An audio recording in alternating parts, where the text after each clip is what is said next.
Адамның бар бақыты бала дейді халқымыз. Адамның нағыз бақыты тәрбиелі ұрпағы ғана сыйлай алады.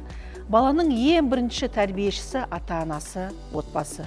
Бүгінгі бала ертеңгі ел азаматы, қазақ елінің болашағы.